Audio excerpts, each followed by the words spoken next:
We owe this episode to our Slavic listeners, and there are a lot of you, enough that we couldn't ignore it any longer. So tonight, we're exploring the cryptids that shape your folklore, the spirits that guard your rivers, and the monsters that roam your mountains. We're exploring those enigmatic beings that your ancestors feared, respected, and sometimes worshipped. Tonight on Newsworthy, 2 words and 2 question marks.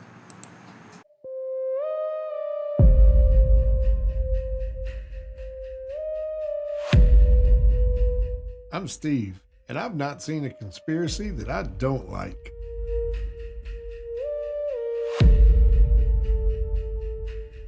I'm Jerry, the analytical skeptic of the group that says, show me the proof.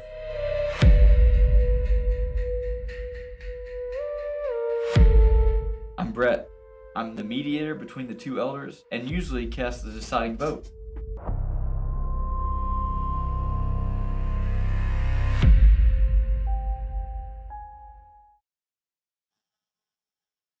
Hello, I'm Ed Locke with USA Mortgage. Tax season is upon us. Did you know that 47% of Americans are planning to use their tax refunds for everyday expenses, home improvements, and vacations? What if you used your tax refund for a new home instead? Again, this is Ed Locke with USA Mortgage. Your tax refund can be used towards down payment, closing costs, or paying down existing debt to help get approved.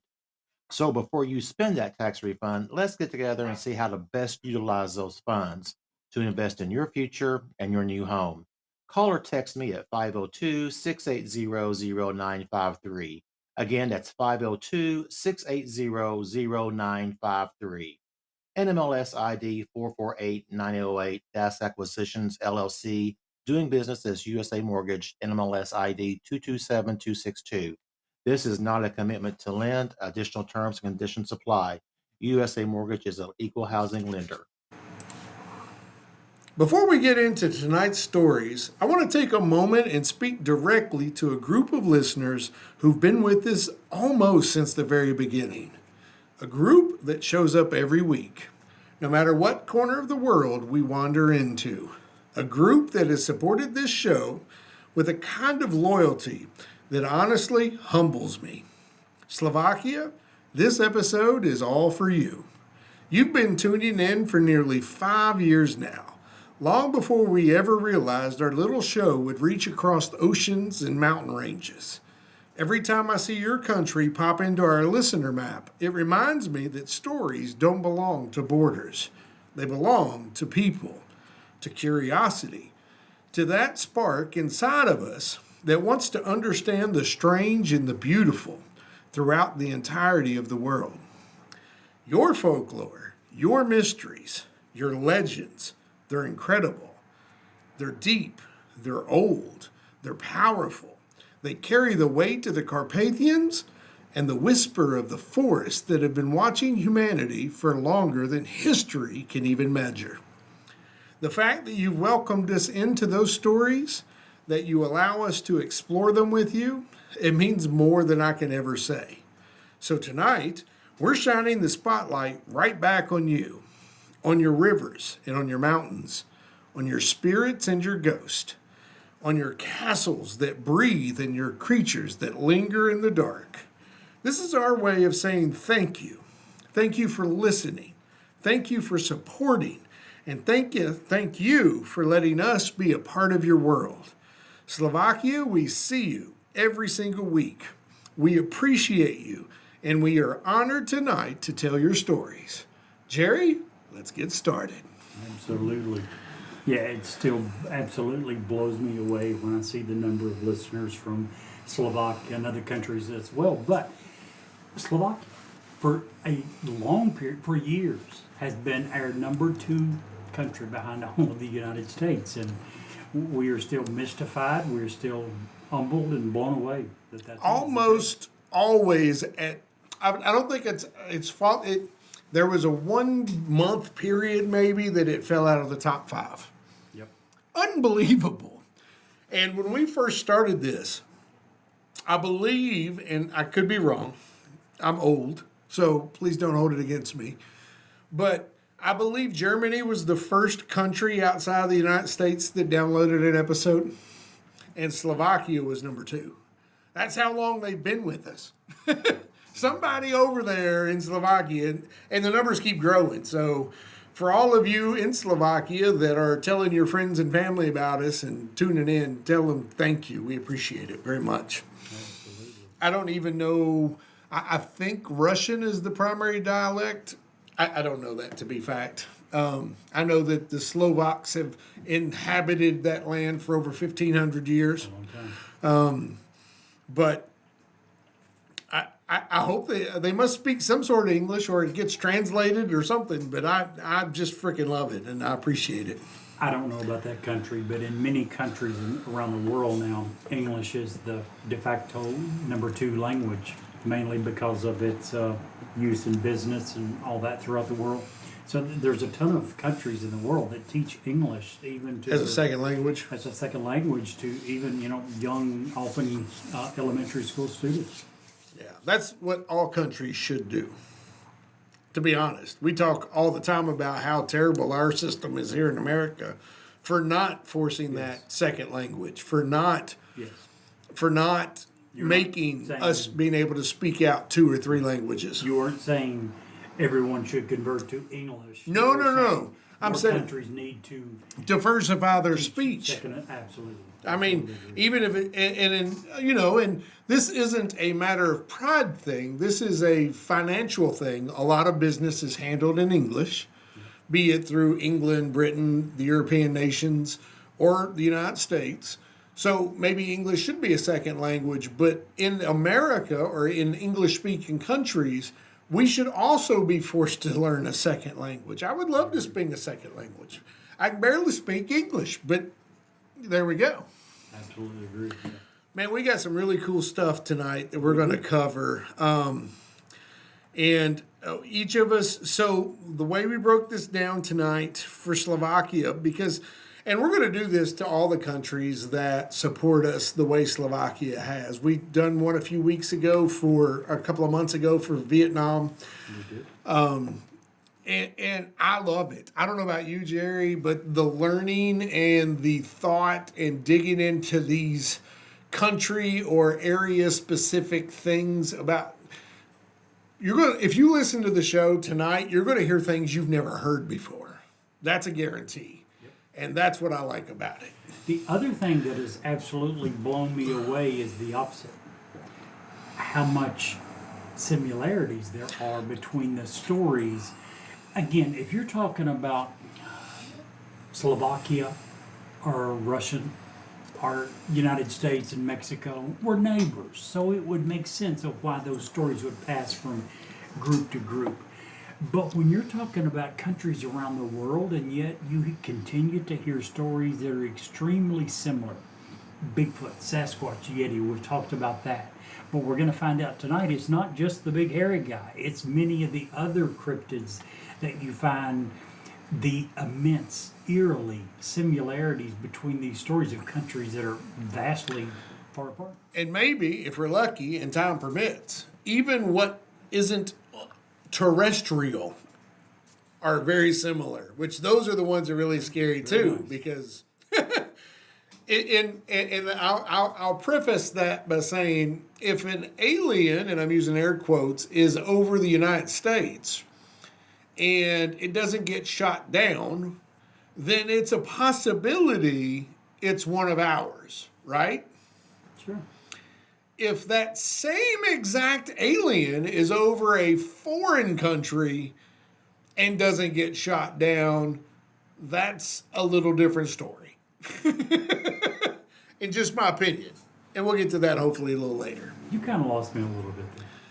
Basically, When you say ours, you're referring to American, U.S.? if it's your country and your government is, a good example is the F-117. When they were test flying, or the B-2 bomber, which are both known aircraft now. But when they were testing those, they would test them over the United States. They didn't send them over a hostile country and test them, because if they got caught, they're just going to shoot it down, whatever it is, and ask questions later. We know that if it's ours, we're not going to shoot it down, right? Right. if we send that same tech over a different country and they don't know who it belongs to, they're going to shoot it down, and they should. They're protecting their airspace. Come to Exactly. That's what I'm what we saying. did with the Chinese balloon. Exactly. A couple of years ago, that started up in Canada and came down. And where did we shoot it? Off the coast of South Carolina. South And Carolina. We did let it. through a We large did part let of it. the US. We did let it see everything it wanted to see before we shot it down. What an idiot! What a dumb thing that was. Anywho, let's stop talking about geopolitics, and let's talk about something, Jerry. This is going to. I actually had a hard time saying it at first, but the more I said it to practice it, the more I like how it feels coming out of my mouth. Nice. It's kind of like that NBA player, Manute Bol. If you say his name enough, it actually starts rolling out of your mouth and it makes your mouth feel good. You know what I'm talking about? The eight. Bowl is not one that I look at and think, I could never pronounce that. Your cryptid, on the other hand, I saw it and I was like, yep, I can't do that one. Could never Well, pronounce it. the first half of it's kind of silent. It's basically just called Grolica. Grolica. Nice. Yeah. So Grolica is a rare and unsettling figure from Slavic folklore. Described as a female forest demon. I'm pretty sure I've dated her at some point. I think you're right. I saw a couple. I'm pretty sure I dated Grolica at some point. She has both. Let's let that thing go. My gosh. Trains are Our loud. studio is right beside some train tracks. And 90% of the time, you never hear them. Especially late in the evening. Yeah. But sometimes those engineers, they come through and they just have to lay on the horn. And you know what I've learned? What's that? When they do that, there's a McDonald's about 2 miles down the tracks. When they hit that horn like that, most of the time they stop at that McDonald's.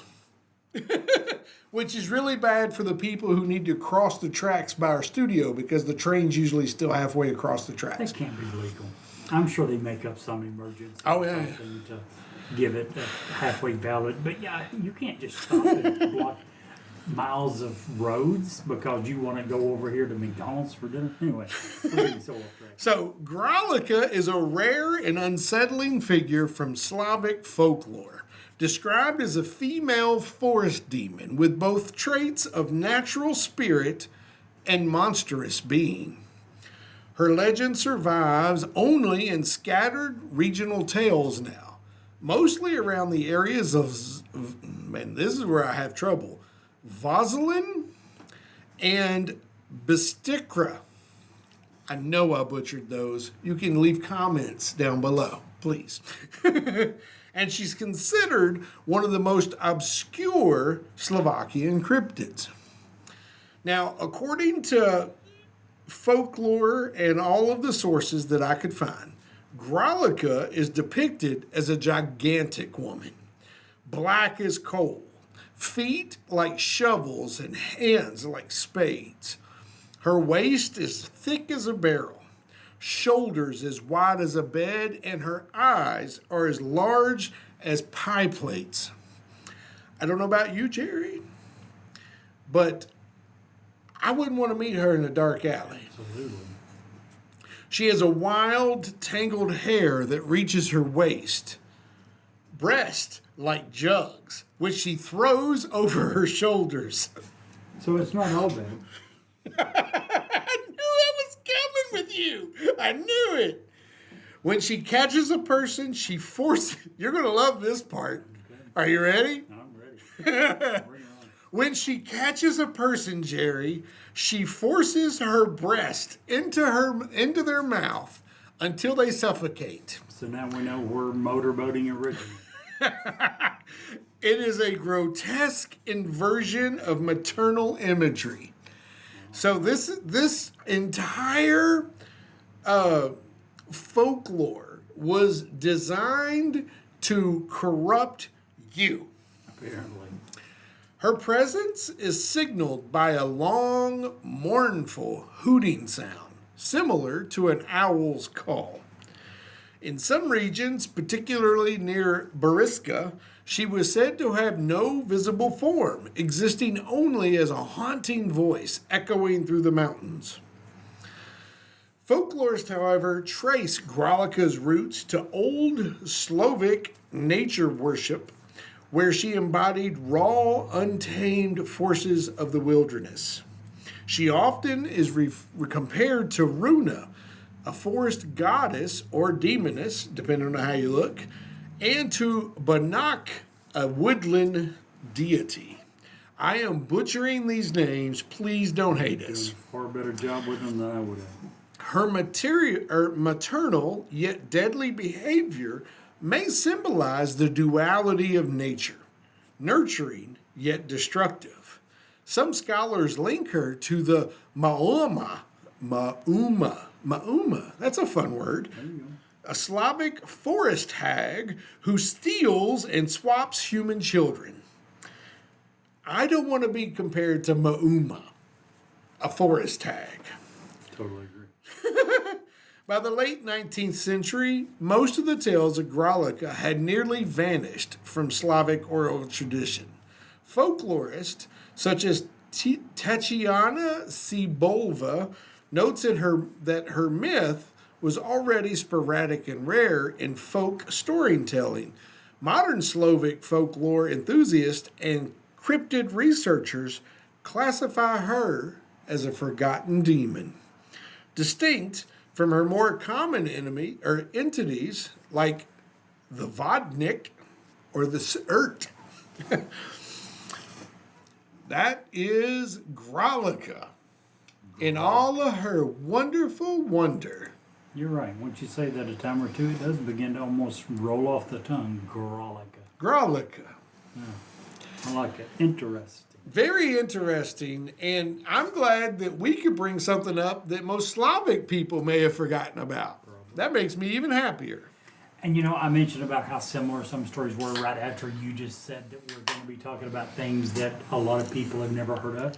And you're right. I had never and would never, I'm sure, in my life have heard of this had we not decided to do this episode. Absolutely.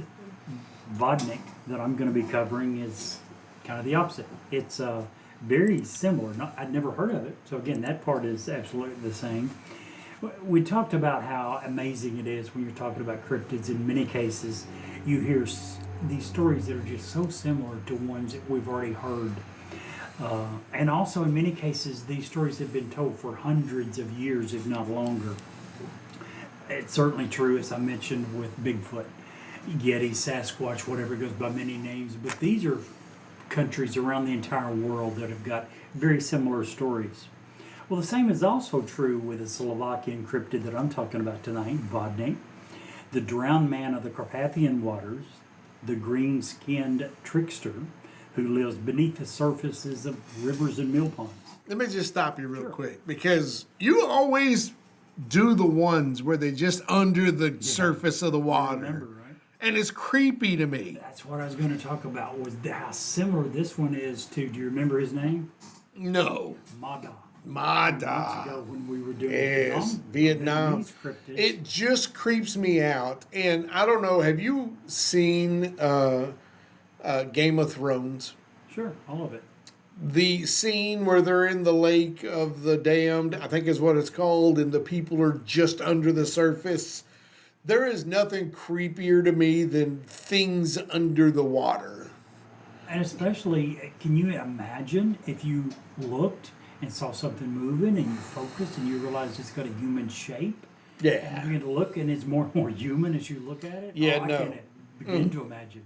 As someone who learned the hard way to every time they go in the ocean to wear shoes, like swim shoes, because I've had urchins in the bottom of my feet and rub my toes raw on coral and all the things. Yeah. I can't imagine. And that's in clear water. That's in water you can see all the way to the bottom for 30 feet. I can't imagine being in this murky, milky water and seeing something just under the surface looking back at me. Vodnik and Mada. Mada for those. Sorry, I didn't mean to interrupt you, but gosh, you always do things that give me the creeps. Well, this one's kind of similar. Ugh. Manda, for those that didn't hear the Vietnamese episode, which I really enjoy and highly recommend that you listen to if you haven't already. But Manda was the restless spirit of someone who had drowned, often suddenly, tragically, or maybe even unjustly. And it was believed that they were trapped in those waters until they could lure someone else into the water and drown them. That was their only way of escaping, was to lure another victim in. In case you're wondering if those stories happen to be shared by people that live next door, Slovakia and Vietnam are over 5,400 miles apart. Not exactly next door neighbors, yet extremely similar stories. Navodnik is one of the oldest and most persistent figures in Slavic and broader Slavic mythology. And he's a perfect example of how folklore often will blend fear, caution, humor, and even supernatural into one unforgettable character. If you're wondering how old some of these stories are, stories of the green-coated, pipe-smoking water goblin who traps human souls in porcelain jars. They've been passed down for over 1,000 years in Slovak and Czech villages. Yeah, you kind of raise your eyes at the jars, right? That's what he does.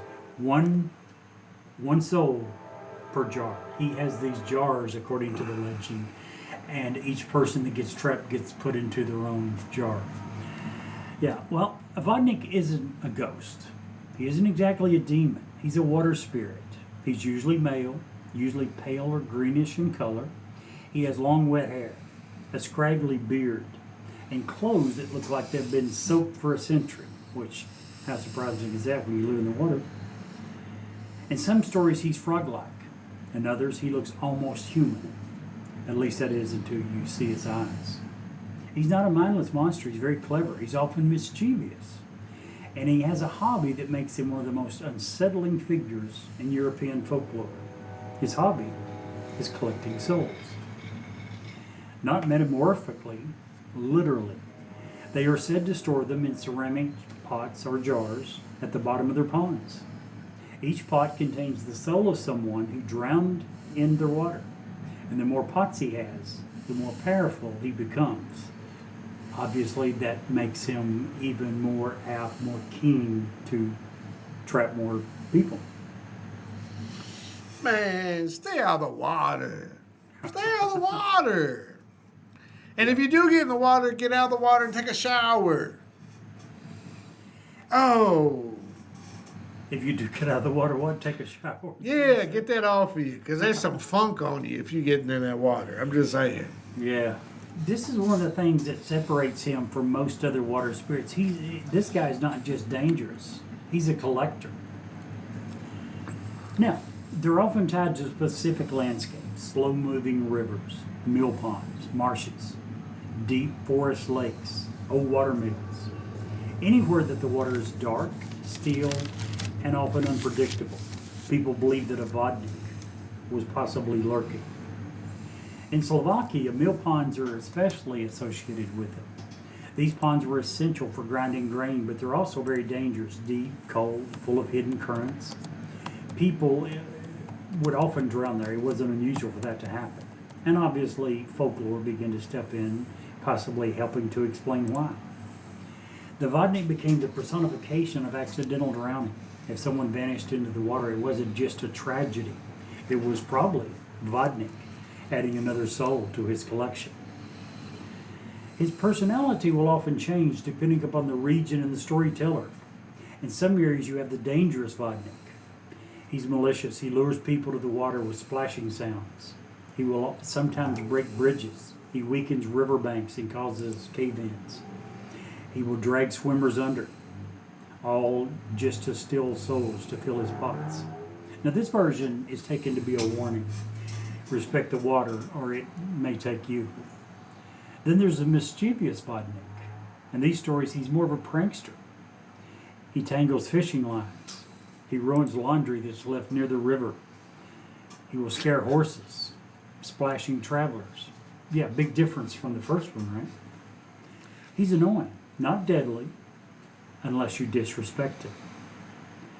Then there's the neutral vodnik. Some villagers, their stories, saw him as a guardian spirit of the water. They thought he was there to protect fish. He was helping to maintain the pond. He punishes polluters. And he helps keeps balance in the ecosystem. And that version is closer to a nature spirit than a monster, obviously. These variations make Vodnik one of the most flexible cryptids in Slavic history, in Slavic folklore, and actually probably anything that I'd ever heard. I don't think I've ever heard of a cryptid that was this varied, from neutral to a prankster to absolutely deadly. Let's talk about the pots. He keeps ceramic jars or pots underwater, each one containing a soul. When he captures someone, he removes their soul and steals it inside the pot. The pot often rattles or hums when the soul is restless. If a pot breaks, the soul is free. If he drops it, the soul escapes. If someone steals a pot, they can bargain for the soul's release. This detail is so specific and so strange that folklorists believe it may have roots in pre-Christian burial procedures, where pots were used to store ashes or symbolic spirits. It's also one of the reasons that Vodnik stories feel so eerie. They combine the physical world, the pots, the ponds, the meals, with the supernatural in a way that feels almost plausible. Even today, people in rural Slovakia report strange experiences near river and ponds often. Some of the things they report: shadowy figures standing near the water at dusk, sudden bubbling in ponds that are otherwise still, no movement, laughter or splashing with no visible source, greenish shapes just beneath the surface, cold spots or sudden chills near riverbanks. Now, most of these can be explained logically. Fish, methane pockets, birds, echoes, temperature shifts, some of it probably even optical illusions. But folklore is kind of like Steve.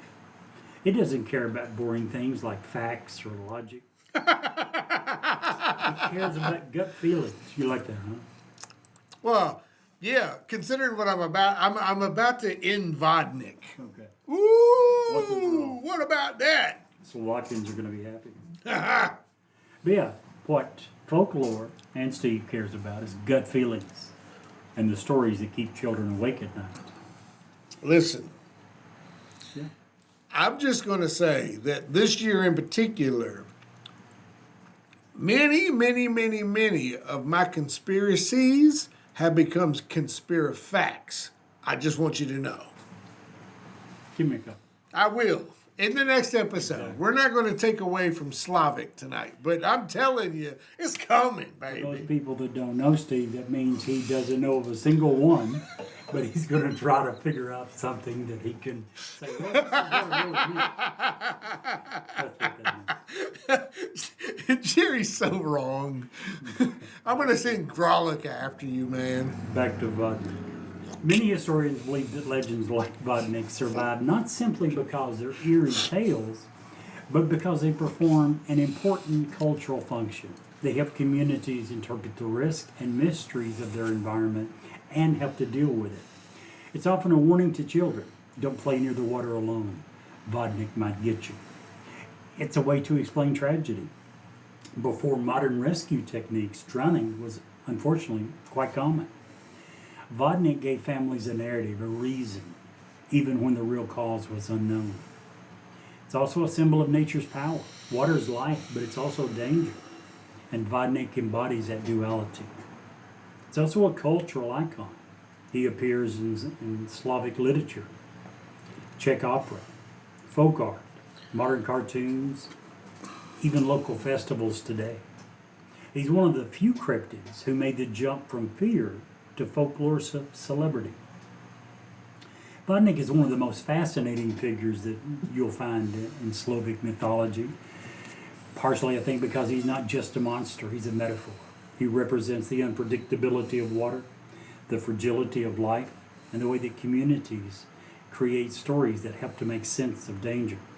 He can be funny, frightening, tragic, and symbolic all at once. And whether you see him as a soul-stealing demon or a mischievous river spirit One thing is certain. In Slovakia, when you walk past a quiet pond at dusk, you don't walk too close to the edge because the water remembers and Vodnik might be listening. Man, I don't like Vodnik. Armada. Or Mada. Things under the water I can't see in dark, murky, gross water makes me a little nervous. However, what's the chances, do you believe, that this was used? Because, and I'll explain why I'm asking this in just a second, that this wasn't a way for early parents to keep, because everybody knows kids are attracted to water. From the time they go walk, they want to get close to the water. We know. That was absolutely one of the reasons. And here's the reason I say it. Because a small toddler can become fish food very rapidly, especially when you have catfish in your rivers and lakes like this. One of the world record giant catfish caught in 2013 of July where two local fishermen in Slovakia reeled in a catfish weighing 220 pounds and measured 8 feet long. The fish was so large it took nearly an hour to get it to shore. As experts estimated that it had been in the water unimpeded for at least 40 years, making it one of the largest catfish ever recorded in the country. And guess what they did? What? Released it. I'll be darned. Did you ever watch the show River Monsters? Exactly. This is something you would have saw on there. The reason I say that, and the reason I wanted to bring it up, because A, that's freaking phenomenal. But that you become fish food all the way up until you're like 12 with a 220-pound catfish. I'm 260. It's taller than me and almost as big as me. It's bigger than you, probably. Considerably taller than us. I mean, Yeah. we're close to 6 feet. It's 2 foot longer than that. Right. Now, that is a record catching, but as an example, the Va River and its tributaries are famous for houchin fishing, which these are also massive fish that can use toddlers as food. Yeah. They often grow over 100 centimeters in length and weigh over 50 kilograms. Impressive, right? Yeah, very. So I'm just saying that Vodnik, although scary and gives me the willies, I think has an explanation, a real explanation, in order to keep the kids away from the water. I certainly will. I just can't imagine hooking it. I love to fish. The biggest fish I've ever caught was a carp in Indiana. It weighed 34 pounds. That's a big fish. Yeah. And it was just at the time, it was just a hair under the state record, which was really cool. I caught it in a private lake. It was just a grass carp. Caught it on a piece of corn. It just so happened there was a state resource officer there and doing a check. And he saw, and when we got it in, he weighed it. He said, "Man, you're just under a record." That was years ago, though. Biggest fish I ever caught. I held it all the way up, and it was curled. Its tail was... That wasn't anywhere near 220 pounds. That's insane. It is. Insane. So let's take a break. Let's listen to some commercials because they pay our bills. And then I want to talk about some other things of mysterious fortunes that happened in Slovakia. Before you do that, Sure. First, we've gotten away from this a little bit. We need to make sure we do it every week. Does Slovakian cryptids deserve more or less news coverage? So for Grolica, which we are bringing Grolica back from the proverbial dead because she's already as a extinct demon, I think that yes, just because we don't want that folklore to die. I would agree. And I would say kind of the same with Vodnik, partially due to what you were saying that it's the origins of it probably was. Kids still need to be very cognizant and aware of the dangers of water. Also, for both of these, I think it deserves a thumbs up and more news coverage because if you were to ask 10,000 Americans if they had ever heard of either, how many of those, 100,000, if you ask 100,000 Americans, have you heard of Vodnik or Grolica? How many do you think would say they had heard of it? None. Exactly. So for that reason alone. So I think it's a 2 thumbs up from both of us. Yes, absolutely. Let's take a break. We'll be right back. We're going to shift gears a little bit and talk about aliens. Nice. Buying a home shouldn't feel like wandering in the dark. You deserve a clear path from start to finish. That's why Stephen lays out every step and brings in Ed Locke to make the loan side just as clear. I'm Steve Lindsay with Heart of Kentucky Real Estate. My goal is simple. No confusion, no surprises, just a smooth path home. I'm Ed Locke with USA Mortgage. I'll walk you through the financing step by step so you'll always know what's coming next. Call me at 502-600-0550. Together we'll make your path to a new home crystal clear. Man, the thing is, we do ads, and I know they're a pain in the butt for people. I get that. But they do pay our bills. Absolutely. They help us with our technology, our studio, and I'm really proud of that.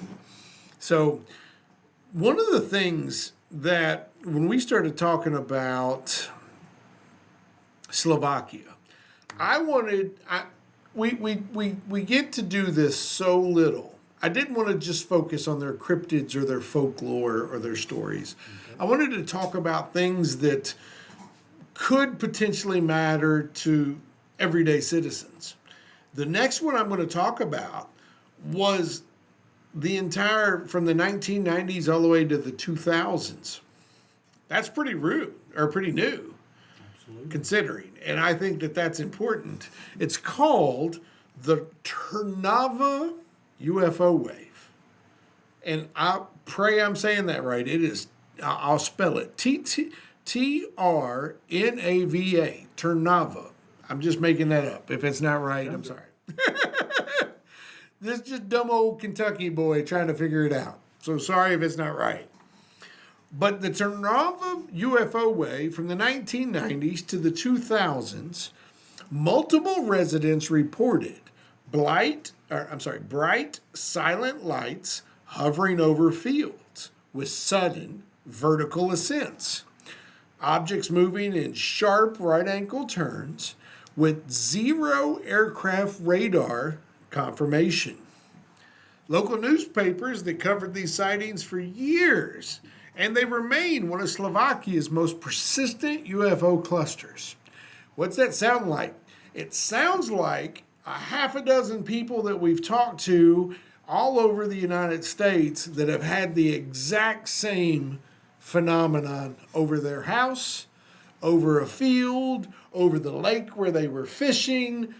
How many times have we heard those exact same stories, Jerry? I've heard that story numerous times.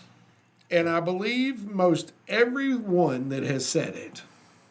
Because no one who has ever said that story to me about, I'll never forget, the group of people, there was 4 of them that were saying their goodbyes after an evening hanging out, and they were all on their front porch, and there was a UFO hovering slowly above their porch.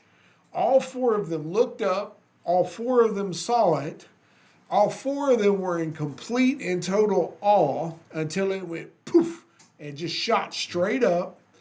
And then they realized, none of us picked up our damn cameras to take a picture.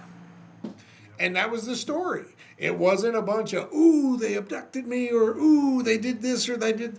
That was just it. Man, those are the ones that get me because there's not enough there to write a book about it. You know what I mean? They're not trying to get their moment of fame. Yeah. Just telling you something they saw. Yes. And now we have it in Trnava, all the way in Slovakia. Yep. Same thing. How about the High Tatras silver disc incident in 1976? What were you, Jerry, like 34 back then? 44. I was 74 then. Oh, gotcha. I believe that. Hikers near Strabutsky Plaso. I know I butchered that. A metal disc was hovering above the lake. With a sudden flash, the object took straight up without a sound. It's often compared to the Alpine UFO sightings in Austria and Switzerland of the same mountain chain with the same weirdness. So these mountains border all three countries, and people in all three countries have seen the same thing. These craft come down, hover above the lake. A lot of people think that they are drawing up water or they are doing something with the water. Maybe it's the fish out of the water. Whatever it is, they hover above the lake, and as soon as they're done, gone, straight up at breakneck speeds that our eyes can barely follow. That's insane. Humans can't do that. Not even close. I got one more that I want to cover before we get to the bonus story and the call to action and stuff. And since, why not, we'll cover this one because it's easy to say too. How's that? And this one, you're going to know, Jerry. You're going to feel this one because you've heard this story as much as I in talking to a million people. Okay. The Cossack triangle lights. Witnesses describe three lights forming a perfect triangle, moving as a single craft, silent, low-altitude flights over a city. Slavic UFOologists still debate whether it's a military test or something stranger. How many times So many. out of the thousands of people we've interviewed at the festivals that we attend and the interactions that we've had with people, has there been a triangle-shaped craft with 3 to 5 lights on it, hovering silently or floating silently? And, you know, the Slavic ufologist, I appreciate your input, but you're wrong. Because those same craft are all over the world. Oh, yeah. And if it was a different, this is where I was going with that earlier, that if a Slavic aircraft with 3 lights was hovering over Chicago, our military would blow it out of the sky. Or at least attempt to. Exactly. That's how you know that this particular instance, I don't believe it's a military aircraft. I don't believe it's anybody's military aircraft. I believe our militaries see it and know that they can't do a thing about it. Because we've Well, tried. we may at least try. Well, we have tried. In 1952 or 29, I don't forget, I'll look up the years in a minute. We had unidentified aircraft over the central hub of Washington. It was the attack on Washington. Back, gosh, I want to say it was in the 50s. We unloaded everything we had to protect the Capitol without hitting anything. I'll be done. That was a whole thing. Our aircraft, our F-18s, Dr. Faber was in training operations over the Pacific Ocean. They couldn't keep up with these things. The tic-tac, go fast and tic-tac. We have video evidence of that from Navy colonels who were on site, who saw it. It was 1952, by the way. Good. Thank you for looking that up. So you know what I'm talking about. We have evidence of these things where we've tried to get on site and try to catch them, and we can't keep up. Our aircraft aren't fast enough. The only reason that they even thought that we were able to get locked onto the go fast was because we were able to lock onto it with one of our newer technologies that allowed them to look at not the actual aircraft, but the wake that the aircraft, and I forget what that's called. I'm not a military guy, I'm sorry. But it wasn't an actual lock on the aircraft, it was a lock on where the aircraft was. Does that make sense? Sure. So that's why. That's how I think that we know we can't touch these things if we don't want to. I think they scare us because they've shut off our nuclear reactors and our nuclear silos at peak points during our past. We've had a UFO encounter and our nuclear silos go dark. That's a big deal. It's a huge deal. Exactly. So. Could lead easily to a nuclear meltdown. Yes. Very easy. Yeah, that's not only a big deal, I can't even begin to imagine how 3 Mile Island, any of those, well, that could happen. They didn't shoot down a nuclear reactor. They shut down our nuclear silo, where we have ICBMs, our nuclear weapons. Even that's scary. If you can do that, could you not fire it if they had the? That's what I'm saying. Yeah. I think it was an effort to show us petty humans, hey, you don't want to mess with us. We're not hurting anything, but we can stop you. Just saying, and we can look all that up. But I think that the Cossack Triangle lights in 2001 are a prime example of how Slavic sightings mesh with the sightings that the rest of the world are having. We've interviewed people from all over the world that have had these sightings. Mm-hmm. I'm just saying. What do you think? I think you're absolutely right. I think it's scary. It's unbelievably scary. It's also absolutely not isolated to Slovakia. Absolutely. These same stories. You want to do one more? Sure, let's do it. One more. Now, again, I'm just picking this one because I just want to try to say it. But we had to do one more, right? The Zeolina Forest Orb. This happened in 2010, so this is pretty new by standards, if you will. A glowing orb was seen weaving in and out of trees about the size of a basketball, emitting a pulsing blue-white light. However, it was moving with an intelligent, controlled motion, often compared to what we call spook lights or ball lightning. But the controlled movement is what made this particular orb stand out. It didn't divert into a tree or divert into the water like sometimes ball lightning will. This was at a level, moving in between trees, the size of a basketball. Couple of things there. I appreciate this particular report out of Slovakia because it goes to show us that scale matters to us more than it does the rest of the universe. Yep. Just because you and I think we need a grand starship to go see the stars doesn't mean that another faction or another race hasn't been able to do the same thing in the shape of or the size of a basketball. Miniaturize all of it. Yeah, or they're a miniature race. Or, you know what I'm saying? Sure.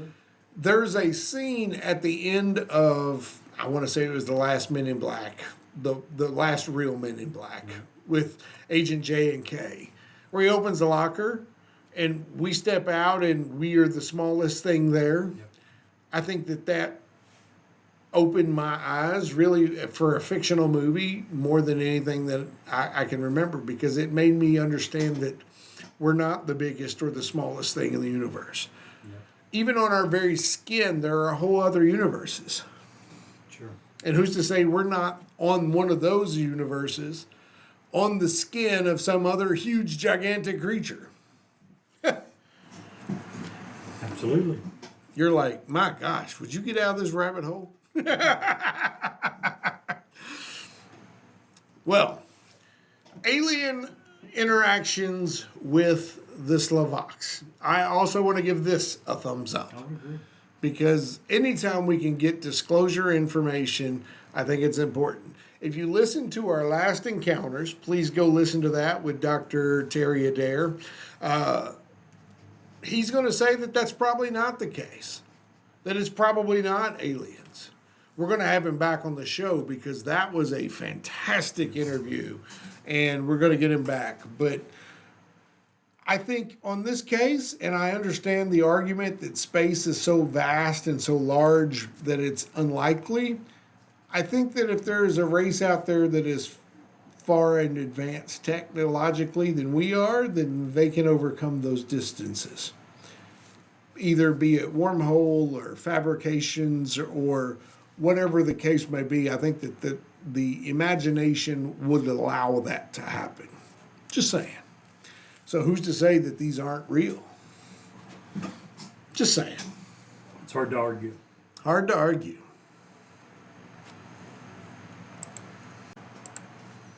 The hill up to Chakotay Castle feels wrong in a way you can't quite name. The wind doesn't blow across it. It circles it like something pacing the ruins, waiting for company. And when you finally reach the top, when the stones of the old fortress rise out of the grass like broken teeth, you understand why people say this place remembers every scream it ever heard. Chakotay isn't just haunted, it's aware. The courtyard is open to the sky now.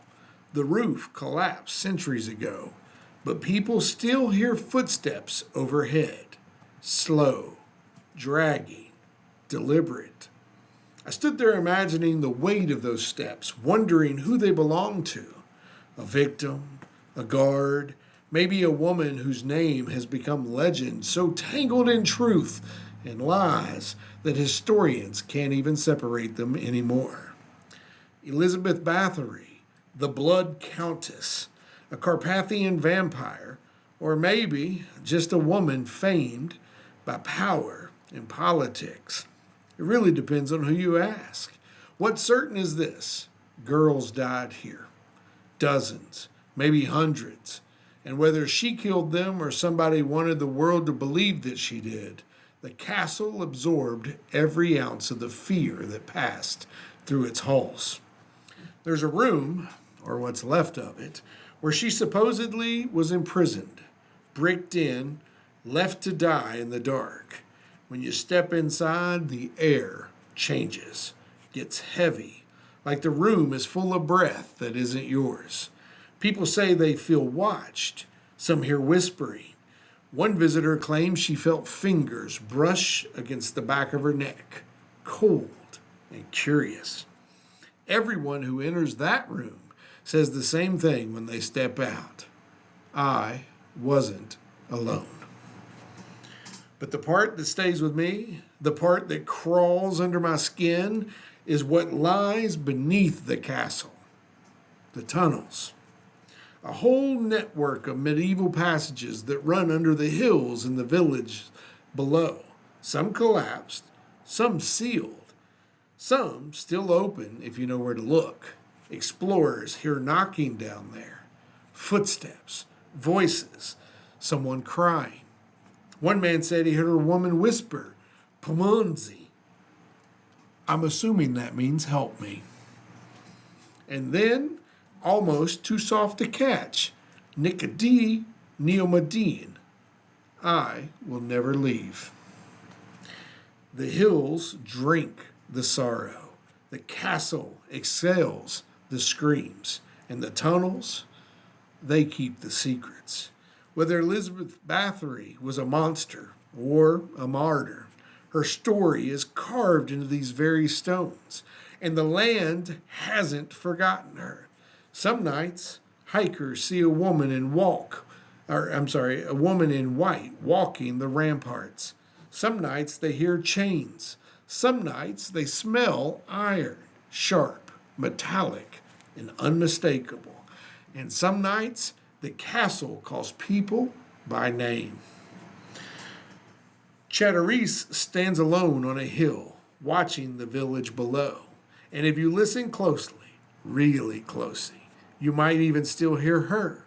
Not the legend, not the monster, not the myth. Just a woman in the dark whispering through the storm. I am here.